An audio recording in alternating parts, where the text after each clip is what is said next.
साल 2005 एक movie release होती है जो इंडिया को पूरा बदल देती है। अब लोग सड़क पे मरते हुए आदमी के पास बस भीड़ जमा के खड़े नहीं रहते, वो अब उसका वीडियो भी बनाते हैं। घटिया लो क्वालिटी माल अब बस दुकानों में ही नहीं बिकता, अब तो वो ऑनलाइन भी मिल जाता है। और अब रेलवे केटरर्स बस खराब खाना नहीं बनाते, वो अब कंप्लेंट करने वाले को मारने भी आ जाते हैं। भाई मैंने कंप्लेन करी थी, मैंने सिर्फ आपकी कंप्लेन करी ना, मैंने सिर्फ आपकी कंप्लेन। ये क्या कर रहा है भाई तू? अपरिचित अम्बी एक बहुत ही अच्छा इंसान है जो सारे रूल्स फॉलो करता है। रूल्स रामानुज। जैसे लेडीज सीट पे ना बैठना, बिना हेलमेट के गाड़ी चलाना, अगर आप सभी ऐसे ट्रैफिक रूल्स तोड़ेंगे तो सब तरफ से रास्ते रुक जाएंगे। और डाउरी बैन के बावजूद भी दहेज दिलवाने में मदद करना। उसके लिए दहेज जमा करना है और उसके लिए जगह भी देखी है, रजिस्ट्रेशन करना है। ये कौन सी बड़ी बात है, मैं कल ही करवा दूंगा। This is illegal. मगर फिर समाज में बढ़ते हुए करप्शन को देखकर उसके भीतर का अपरिचित जाग जाता है, लेकिन वो तभी जागता है जब तक अम्बी की अच्छे से धुलाई ना हो गई हो।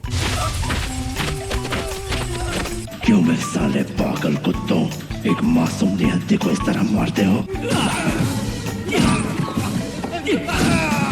क्यों खून मैंने किए हैं उसके लिए अम्बी को क्यों मारते हो? अपरिचित ने एक वेबसाइट बनाई है जहां लोग अपने ऊपर हुए अन्याय की कंप्लेंट दर्ज कर सकते हैं। पूरे 1.5 लाख कंप्लेंट्स रजिस्टर हुए हैं। लेकिन अपरिचित सिर्फ उन्हीं लोगों को पनिश करेगा जिन्होंने सिर्फ उसको तकलीफ पहुंचाई है। क्या सच उगलवाना चाहते हो? मगर फिर अनबायस्ड होने के चक्कर में वो एक ऐसे आदमी की भी जान ले लेता है जिसने लाइफ में कुछ नहीं किया, लिटरली। कोई ना कोई काम तो कर सकते हो। अबे मैं ड्यूटी पे तो। मगर अब ये सारे केसेस डीसीपी प्रभाकर के नजर में आ जाते हैं, जो चुपचाप इंक्वायरी कर सकता है, किसी को घंटा फर्क नहीं पड़ेगा। लेकिन भाई ने पता नहीं कौन से सीक्रेट अंडरकवर रॉ एजेंट वाले सस्ते नशे पाल के रखे हैं। सॉरी सर, हाथ नीचे करो भाई, पूछताछ के बहाने मुझे अंदर ले चलो। मुझे पागल समझा है क्या? डीसीपी के नीचे काम करता है चारी, जो अम्बी का जिगरी दोस्त है, और वो अम्बी की किसी भी तरह की मदद करने में कभी पीछे नहीं हटता।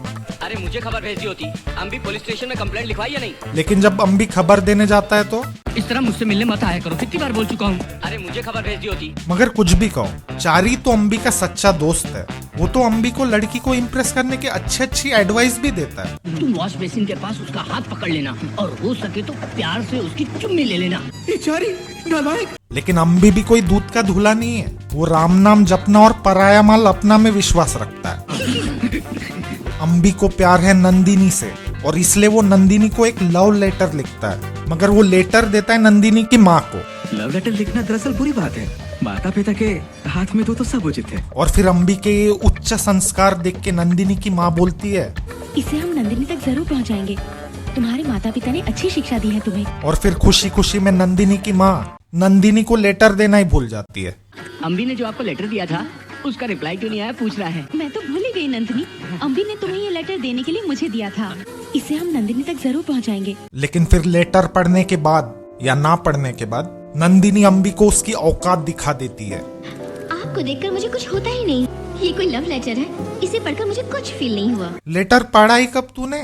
ये सब क्या है? तो अब अम्बी को उसकी ये बेइज्जती बर्दाश्त नहीं होती और वो रिजेक्शन के गम में मॉडलिंग ज्वाइन कर लेता है। क्या मुझे ढूंढ रही हो? ये है रेमो, पार्ट टाइम मॉडल और फुल टाइम छपरी। मैं पीछे से सब कुछ देख रहा था। कॉलेज में नंदिनी पढ़ती है, लेकिन स्टूडेंट वाली हरकतें इसकी है। Let's go to some place and do the yo-yo, man. मगर फिर भी नंदिनी इस चिड़ी मार से पड़ जाती है। तुम कुछ भी कर लो, मुझे पसंद नहीं आओगे अम्बी। तो अब नंदिनी रेमो से शादी करने के लिए मान जाती है, जिसके बाद वो दहेज के लिए जमीन भी खरीद लेती है। और अब ये सारे इम्पोर्टेंट डिसीजंस लेने के बाद नंदिनी का रेमो से एक बहुत ही अनइम्पोर्टेंट सा सवाल है। रेमो, तुम्हारा नाम बस वही जानती हूँ, कौन हो, कहाँ के रहने वाले हो, एड्रेस क्या है, बैकग्राउंड क्या है, कुछ भी तो नहीं जानती मैं। ये सब क्या है? लेकिन नंदिनी के सारे सवालों का रेमो मुंह तोड़ जवाब देता है, बीच ट्रैफिक में रोड क्रॉस करके। भरोसा है कि नहीं? भरोसा है तुम पर रेमो। ये सब क्या है? मगर ये बीच रोड में चलने की निंजा टेक्निक में बस रेमो ही नहीं, अम्बी और अपरिचित भी माहिर है। अगर आप सभी ऐसे ट्रैफिक रूल्स तोड़ेंगे तो सब तरफ से रास्ते रुक जाएंगे। लेकिन इनकी ये सिमिलैरिटी यही खत्म नहीं होती। अपरिचित और रेमो एक ही रूम में अपना सामान छुपाते हैं। कौन है रेमो? मैं अपरिचित हूँ। मगर एक चीज है जिसमें अम्बी और अपरिचित की सिमिलैरिटी है, और वो है सरकार की दलाली। गवर्नमेंट को धोखा देना गलत बात है। सरकार को धोखा देती हो और तुम्हें जिंदा नहीं छोड़ूंगा। लेकिन जब लोग इससे सरकार के खिलाफ कुछ बोलते हैं तो इसका जवाब सुनना। अच्छे प्रधानमंत्री नहीं मिले, अच्छे मुख्यमंत्री नहीं मिले, अच्छे मंत्री भी नहीं मिले सर। आप इस तरह अच्छे लोग ना मिलने की शिकायत कर रहे हैं, लेकिन हम में से कितने अच्छे भारतीय नागरिक हैं? अच्छा, मतलब पॉलिटिशियंस जो हजारों करोड़ों का घोटाला करते हैं और नॉर्मल लोग जो 1500 की रिश्वत देते हैं, दोनों सेम है। मेरी नजरों में तो सब बिल्कुल एक्स्ट्रा लार्ज गलतियां ही हैं। और अब पता है इसके ये पब्लिसिटी स्टंट का सबसे ज्यादा फायदा किसको होता है? सरकार को। पूरे साल में 5000 करोड़ रुपए इनकम टैक्स वसूल होते थे, आज एक ही दिन में 15000 करोड़ रुपए कलेक्ट हुए हैं। बता रहा हूँ मैं, ये सरकारी दल्ला है। बदतमीज। मगर फिर प्रभाकर पूरे मिलिट्री बेस के साथ मिलके एक अकेले अंबी को पकड़ लेता है। प्लीज सर, ध्यान से मारना वरना प्राण छोड़ देगा। लेकिन फिर चारी कोर्ट में अंबी के खिलाफ हुए टॉर्चर का प्रूफ दिखाता है, जहां high angle steady cam footage multi cam closeup shots में कन्वर्ट हो जाती है। जरा इसके विजुअल्स तो देखो। और फिर एक डॉक्टर आता है और वो अंबी की मल्टीपल पर्सनैलिटीज का असली रीजन बताता है। भूत प्रेत जैसे बच जाता है डॉक्टर। जब बचपन में अंबी की बहन का लालीला लो हो गया था तो कोर्ट ने किसी भी आरोपी को सजा नहीं सुनाई थी। Case dismissed. और कोर्ट के इसी अन्याय को देख के अंबी फ्यूचर में अपने बाप जैसे फेल्ड लॉयर बन जाता है। Case dismissed.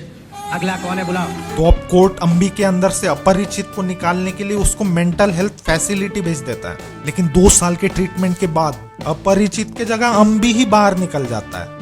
अंबी नाम का एक ही भला आदमी था, उसे भी निकाल कर नॉर्मल कर दिया गया। ऐसी कौन सी कमी है मुझ में? ऊपर से अपरिचित तो अब और स्ट्रांग हो गया है, क्योंकि उसकी विजन अब पूरी 180 डिग्री हो चुकी है।